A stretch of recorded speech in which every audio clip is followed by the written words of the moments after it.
Boris Johnson is grappling with a devastating Brexit double whammy as relations between the UK and Europe reach a standstill. The Prime Minister has issued an ultimatum to France and the EU after refusing to rule out triggering a dispute mechanism clause in the trade and cooperation agreement over fishing rights.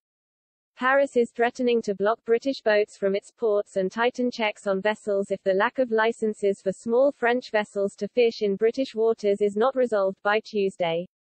Meanwhile, the distance remains substantial between the UK and the European Union in their bid to find a resolution on the Northern Ireland Protocol. The Prime Minister held talks with EU Commission President Ursula von der Leyen during the Crunch Summit and raised the French rhetoric over fishing licenses as well as the protocol negotiations. Mr. Johnson said the French threats were completely unjustified and do not appear to be compatible with the UK-EU trade and cooperation agreement or wider international law. Speaking at the G20, Mr. Johnson said France had breached the terms of the deal with its fishing threats.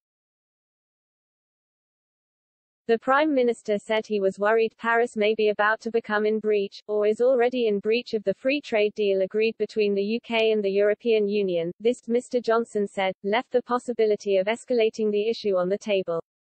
Asked by Sky News before his G20 meetings in Rome whether he was ruling out triggering the deal's dispute resolution mechanism, Mr. Johnson replied, "No, of course not. I don't rule that out."